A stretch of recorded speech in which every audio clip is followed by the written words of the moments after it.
We got a pretty decent selection here, and that's thanks to the guys at Tucson Guns. Tucson Guns is a full-service gun shop, Class 3 dealer here in Tucson, Arizona. They've been in business for 7 years now. Ever since the beginning, they've been supporters of our websites and now our videos. What they've done is given us the opportunity with 10 different 380 pistols, compare, review, evaluate them, and yes, even get a little range time. So we do appreciate the opportunity.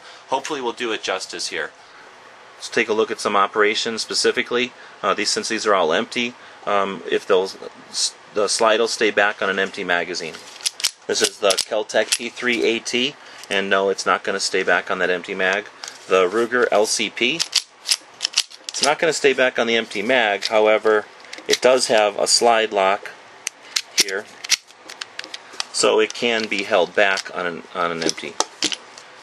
Next, the Taurus PT738 does stay back on an empty mag. The Kahr P380 does stay back on an empty mag.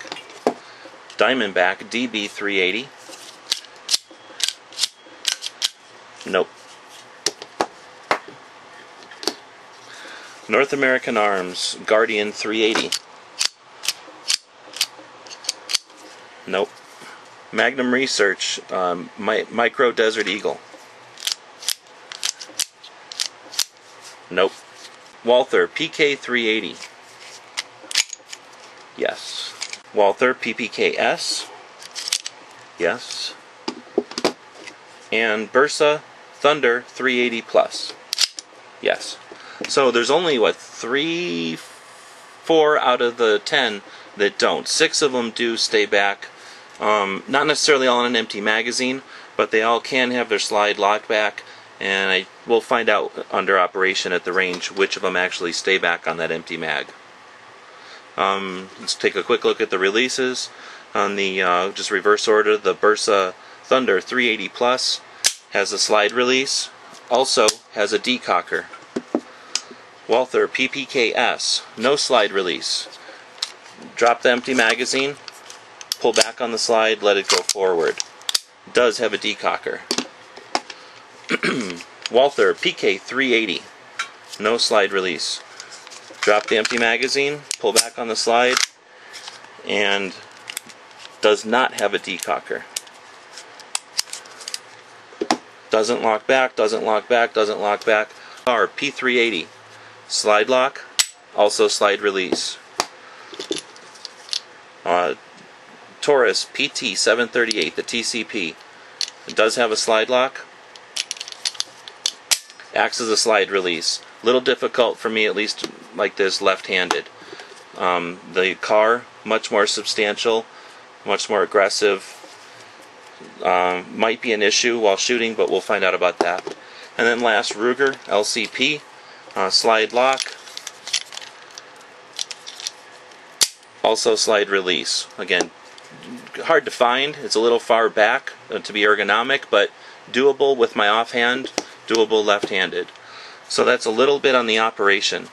One other thing I'll mention with operation is what type of action they are. Double action only, double action only, double action only, double action only, double action only, double action only, double action only, double action, single action, double action, single action, double action, single action. So it looks like we've got 3 representations of double action, single action. The rest are all double action only. I'm not going to get into whether or not these are striker fire or internal operations. We're dividing them into the basic NRA categories. So we've got double action only, which means that since these are all pretty much the same, I'm going to just use this Ruger as a representative sample. What that means is, we'll double check that it's empty. When you pull the trigger, it's going to do 2 things. Double action. It's going to pull the hammer back and drop the hammer. That's indicated by the long, deliberate trigger pull. Once the round goes off, cycles the action, you then have a charged trigger, which then needs to go forward. You can hear some clicks as it's doing its thing, and then it will require again a long, deliberate trigger pull until that hammer goes forward. So it's going to require it to cock and then drop the hammer. Double action. Because there's no hammer to allow you to cock it manually so that the trigger can become single action, it's called a double action only. And again, I'm not going to get into the details. There's obviously some differences there. This does have a hammer. You can see the hammer, but again, I'm not going to get into the internals here. As far as a basic pistol review here and a basic comparison, these are double action only. I'll use this Bersa as a representative example for these three, and they operate in what's called double action single action. So what that means is, assuming the magazine was loaded, it's now empty, you would cycle around from the magazine into the chamber, and then you would decock.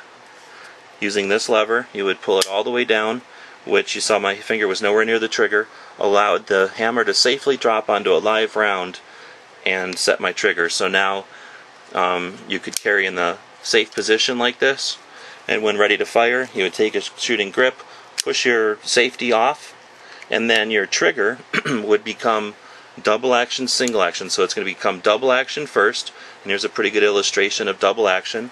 We'll just double check one more time to make sure we're empty. Double action means as the trigger's pulled, it's going to first pull the hammer back, and then second drop the hammer. So double action, two actions. Now, in typical operation, if there were a live round in here, that live round would have exited, the pressures and everything would have cycled the action. The first empty case would have been ejected, the next live round would be stripped from the magazine, and then the slide would drop forward. The big difference is from before, the hammer is now left in the cocked position, so that trigger now becomes single action, thus the designation double action single action for these three pistols. So we have an exposed hammer, which allows us to cock the hammer. It also allows the normal operation of the pistol to cock the hammer on the second and subsequent shots fired. So, again, I know I slowed that down quite a bit and I used a lot of technical mumbo-jumbo there and jargon, but what I'm saying is that the first time you shoot it, your trigger is long and deliberate. After it cycles, your second trigger pull is a single action, meaning a very light single action trigger pull. So double action, single action, meaning the action of these pistols is first double action and then single action. And again, the gun would cycle, the hammer would stay back, and that's the reason that they needed to install what's called the decocker, because in the normal cycle of firing, you've double actioned your first round, it's gone off, and now you're left with a hammer back. Let's say you need to shoot once, twice, 3 times more. You have ammo in the magazine, you have a live round in the chamber, you have your hammer back, but for some reason you can stop firing, you don't need to fire anymore. So now you can pull that lever down and decock, again, drop the hammer on a live round safely, put your trigger forward and ready to go, and then, again, just leave it in that safe condition to carry or reholster. So, double action, single action. I'm not going to get into the advantages and disadvantages in this video. We've done it in other videos.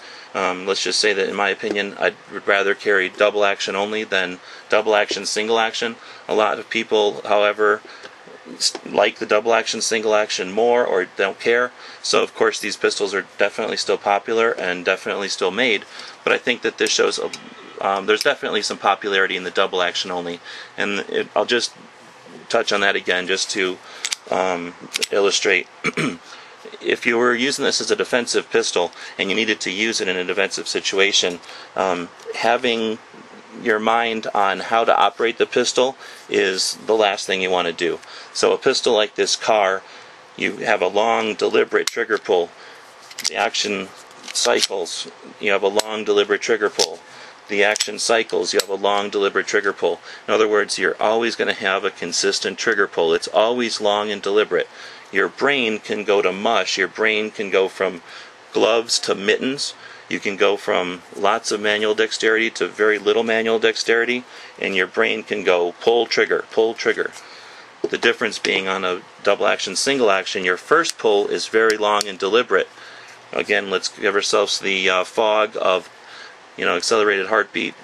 We just had to use our firearm, and now we've got the lightest trigger pull you can imagine when we just had a long, deliberate trigger pull. So in my mind, I'd rather have less to think about with my pistol and more of my brain spent on the scenario, the situation, what's going on. So again, I guess I did sort of give you some opinion there, but that's the big difference between double action and single action, which is the operation of these pistols, and that's really what we wanted to delve into in this chunk of the video.